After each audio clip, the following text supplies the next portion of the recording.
ความมวลความซื่นสมัยนี้สมัยใหม่สมัยพัฒนาลงเพื่อนเหยียบหัวซานทางดีบ่มีคนเที่ยวหูแก้วตาทิพย์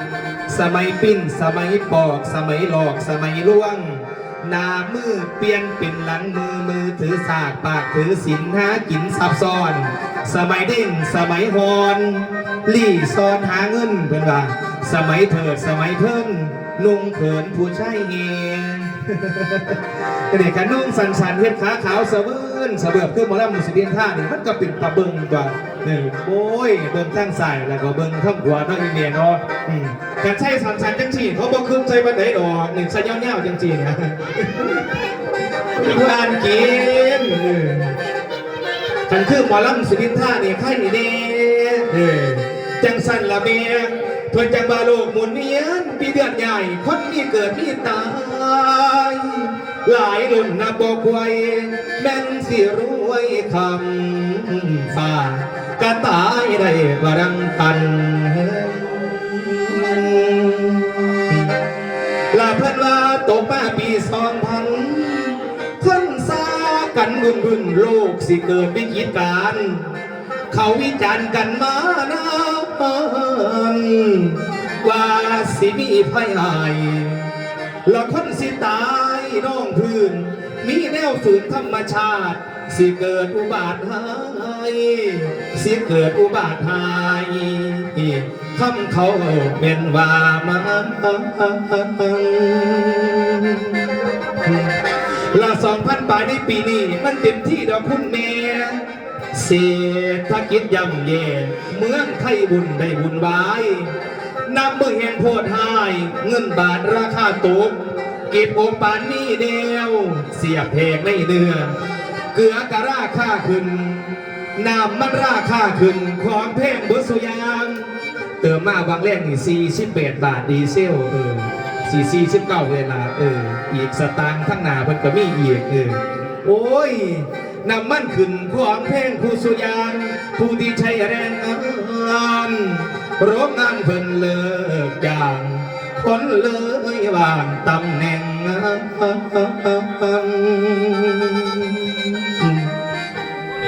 ลาข้าวสารซูมือนี่สอบหนึ่งหลายพันบาท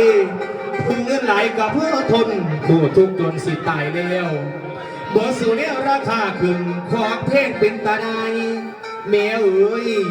คอยกะอุกพ่อตายย่ามคอยขึ้นอยากโอ้ยทั้งคนอยากบ่นออายทั้งโอ้อยากบ่นออยากได้เมียโอ้ยราคานั้นผัดแห้งละอายสมัยค่าดองแพงมันบ่แม่เต็งเป็นเสียนเป็นล้านบ่ขึ้นแต่กี่แต่เมย์เฮาเป็นสาวเด้ลาแต่ตายยังฟังเพิ่นเมาสมัยเก่าเดิมดางานมีว่ากินดองแต่งกันบ่พอค่าดองเจ้าจักบาทแม่หายังโอ้ได้หลายตัวเนี่ยป้าพี่เมย์ได้จักบาทหาคือกันหายังสมัยเก่าโอ้หลายดิเนาะเราซุ่มมวยซิ่วกุ้งหากินเบิร์ดยาหากบ่คือสมือเอาเงินซื้อกูสูแนวเพิ่นว่าแล้วเพิ่นว่าตั้งแต่กี้พ่อแม่เมากะเลี้ยวลูกบ่ลืมคำสอนตกมาตอนสมัยเฮาลูกลืมของคำเบ้านี่ตัวลืมนี่ตัวลืมตัวไล่ตัวลืมโอ้ยตกมาตอนสมัยเฮาลูกลืมของคำเบ้าละขั้นเอาผัวกลับไปหาเอาหน้าบัดกลับมาจังบอกเมียมีลูกให้เงี้ยจังกลับคืนนอโซบานหันมานทองกองน้ำตา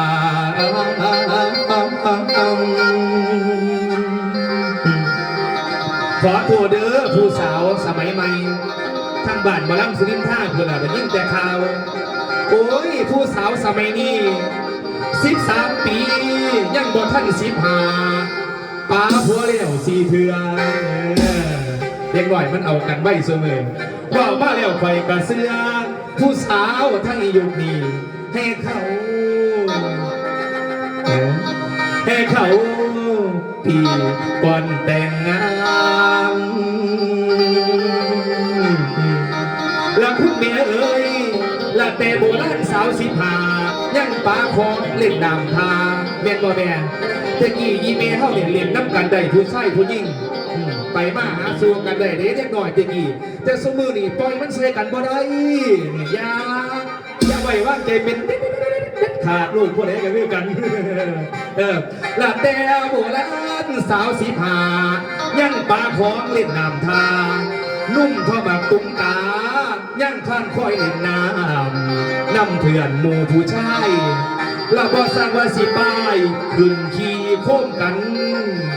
แต่กี่มันบ่หูจักเหตุปัจจุบันลองดูคันเล่นคือข้าวกีลายันแต่ค่อยคุ้มชีเสื่อมกันจนน้ำคุ้มยานมันมุนอุยทั้งเขาเล่นว่ามา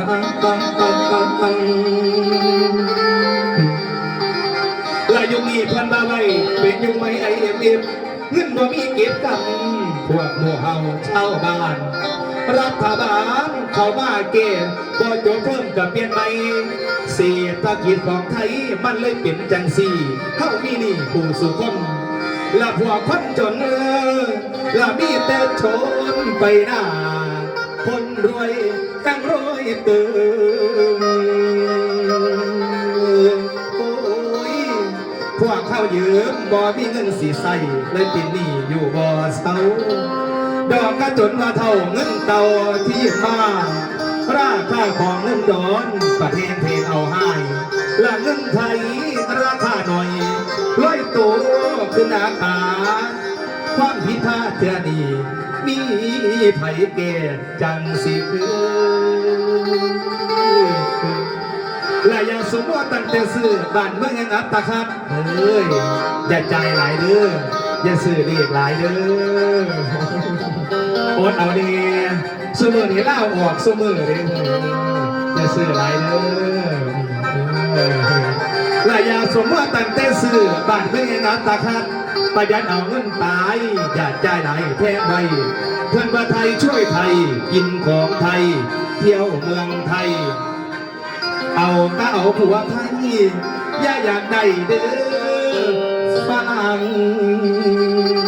อยากได้ยังบอกพอฝรั่งอ๋อคือเดี๋ยวบอกโอ้หลายยังอยากทานก็ให้ทางอยู่เงิน2-3 เดือนจังค่อยนี่โอ้ยแพงไว้อย่าน้ำลายเด้อคุณยายเอ้ยโอ้โอ้โอ้ยโอ้ยโอ้โอ้โอ้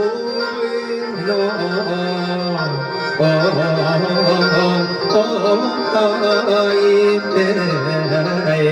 ลำน้นี่หลายอีเมลพันวัตตกวังโลกตาคอนดินดอนบ่มีปลา